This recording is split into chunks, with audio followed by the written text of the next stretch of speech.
Good morning students, hope you all are fine. बेटा हमने lesson number 3 start किया था, वेदर एंड क्लाइमेटिक कंडीशंस। ठीक है, इन दिस चैप्टर हमने पढ़ा था बेटा weather and climate, what is weather and what is climate and what is the difference between weather and climate. हमने रीड किया था बेटा कि वेदर जो है बेटा वो शॉर्ट टाइम के लिए जो मौसम होता है हमारा, एटमॉस्फेयर की जो कंडीशन होती है वो है, और क्लाइमेट क्या है बेटा, लॉन्ग टाइम में जो हमारी वेदर की एवरेज कंडीशन होती है, ठीक है, वो हमारा क्लाइमेट है। ठीक है, और नेक्स्ट टॉपिक हम पढ़ रहे थे कि natural factor that affect the climate, कि कौन से प्राकृतिक कारक हैं जो हमारे क्लाइमेट को अफेक्ट करते हैं। फर्स्ट हमने रीड किया था distance from the equator, second हम रीड कर रहे थे बेटा डिस्टेंस फ्रॉम द सी। इसमें हमने अब तक पढ़ा था कि जो स्थान समुद्र के पास है, नियर द सी हैं, वो ना तो ज़्यादा गर्म होते हैं ना ज़्यादा ठंडे, बट जो स्थान समुद्र से दूर है, far away from the sea, that is cold in winter and very hot in summer. ठीक है बेटा, आगे पढ़ेंगे हम। The land on the surface of the earth and the seas are heated by the sun. जो धरती है, पृथ्वी की सतह यानी जो लैंड है बेटा, वो और समुद्र दोनों ही हीटेड बाय द सन, सन द्वारा गर्म होते हैं। जो सन रेज होती आती हैं बेटा इन पर, उसके कारण ये दोनों ही गर्म हो जाते हैं। The land gets heated faster than water. जो धरती है बेटा वो जल्दी गर्म होती है पानी की अपेक्षा, पानी की बजाय बेटा जो धरती है वो जल्दी गर्म हो जाती है। As a result the land is warmer than the sea during summer. और यही कारण है बेटा, ये इसी का परिणाम है कि धरती जो है वो बेटा गर्म हो जाती है, किसकी बजाय, समुद्र की बजाय, क्योंकि समुद्र में सारा पानी होता है। गर्मियों में, अभी गर्मियों की बात कर रहे हैं बेटा, समर की बात कर रहे हैं कि गर्मियों में जो समुद्र की बजाय धरती जो है वो ज़्यादा गर्म होती है।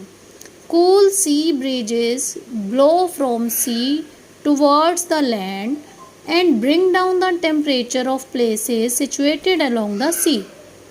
जो ठंडी हवाएं बहती हैं समुद्र से या समुद्र के आसपास से, जो भी ठंडी हवाएं बहती हैं बेटा, वो लैंड पर जब आती हैं, यानी कि जो नियर द सी, यानी कि सिचुएटेड अलोंग द सी, समुद्र के पास के जो स्थान है वहाँ पर आती हैं, तो वहाँ का टेम्परेचर वो डाउन कर देती हैं, लैंड का टेम्परेचर डाउन कर देती हैं। द लैंड यानी कि डाउन मीन्स टेम्परेचर जो है बेटा कम हो जाता है, धरती ठंडी हो जाती है जो स्थान समुद्र के पास हैं। The land which is far away from the sea, अब जो धरती समुद्र से दूर है, does not get these cooling winds to lower its temperature. वो समुद्र जो हवाएं आती हैं समुद्र से, और जो स्थान समुद्र से दूर हैं, ठीक है, वह ठंडी हवाएं इसके टेम्परेचर को कम नहीं करती हैं या फिर कम करती हैं, क्योंकि जो पास में स्थान है वो जल्दी ठंडे हो जाते हैं, लेकिन जो दूर स्थान है वो ठंडे नहीं हो पाते, टेम्परेचर को लो नहीं कर पाते। ठीक है बेटा, ये बात थी गर्मियों में, कि गर्मियों में जो स्थान समुद्र के पास हैं वो जल्दी ठंडे हो जाते हैं, लेकिन जो दूर हैं वो जल्दी ठंडे नहीं होते। On the other hand during winter, अब दूसरी साइड बेटा हम किसके बारे में पढ़ेंगे, सर्दियों के बारे में पढ़ेंगे, कि सर्दियों में समुद्र की जो हवाएं हैं वो क्या करती हैं। The land loses heat more quickly than water in the sea. जो समुद्र के पास बेटा विंटर में बेटा जो धरती है वो अपनी गर्मी को जल्दी छोड़ देती है, यानी कि जिस प्रकार धरती जल्दी गर्म होती है उसी प्रकार जल्दी ठंडी भी हो जाती है पानी की बजाय। जो समुद्र का पानी है उसकी बजाय बेटा जो धरती है वो जल्दी ही गर्म हो जाती है और जल्दी ठंडी हो जाती है, किसकी बजाय, पानी की बजाय।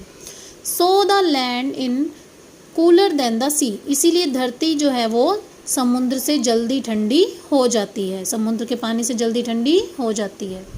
द ब्रीजेज और विंड्स, ब्रीजेज और विंड्स बेटा यानी हवाएं, that blow in from the sea, जो समुद्र से हवाएं आती हैं, are warmer than the land, वो धरती से क्या होती हैं, ज़्यादा गर्म होती हैं। And they raise the temperature, और वो टेम्परेचर को बढ़ा देती हैं of the land close to the sea, जो स्थान समुद्र के पास होते हैं बेटा, उनको जो समुद्र से आ रही हवाएं हैं वो जल्दी क्या कर देती हैं, धरती जो होती है वो गर्म हो जाती है और टेम्परेचर जो है वो ज़्यादा ऊपर हो जाता है। हाई टेम्परेचर यानी कि गर्मी हो जाती है वहाँ पर, जो स्थान समुद्र के पास है। ये सर्दियों की बात हो रही है। The land which is far away from the sea, अब जो स्थान समुद्र से दूर है, does not get these winds to warm it and it is colder than the land near the sea, और ये स्थान ठंडे हो जाते हैं किसकी अपेक्षा, जो स्थान समुद्र के पास हैं उसकी अपेक्षा ये स्थान जल्दी ठंडे हो जाते हैं जब इन पर हवाएं पहुंचती हैं। ठीक है बेटा, यानी कहने का मतलब है कि धरती जो है वो जल्दी गर्म होती है और जल्दी ही ठंडी हो जाती है। जो स्थान समुद्र के पास हैं वो क्या होते हैं बेटा, ना तो बहुत ज़्यादा गर्म होते हैं, ना ज़्यादा ठंडे होते हैं, और जो स्थान समुद्र से दूर हैं वो गर्मियों में बहुत ज़्यादा गर्म हो जाते हैं और सर्दियों में बहुत ज़्यादा ठंडे हो जाते हैं। ठीक है बेटा, नेक्स्ट है हमारा direction of winds. Winds bring the weather of the place from where they come. Winds जो है वो बेटा क्या करते हैं, winds bring the weather of the place, ऐसे स्थान का मौसम बनता है जिससे जहाँ से वो आती हैं, यानी कि जहाँ से भी वो हवाएं आ रही हैं वहाँ का मौसम कैसा होता है।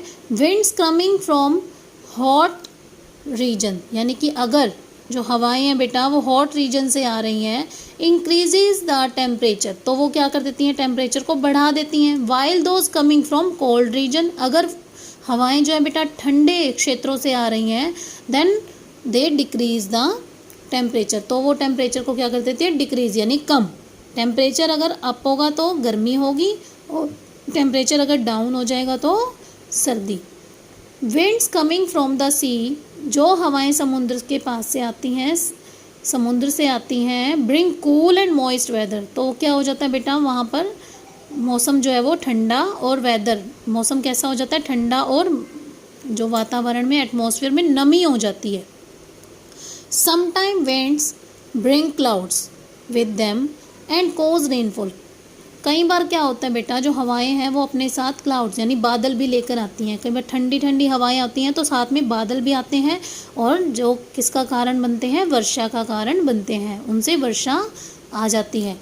In this way winds influence the climate of an area, तो इसी प्रकार से जो हवाएं हैं वो क्लाइमेट को किसी क्षेत्र में प्रभावित करती हैं।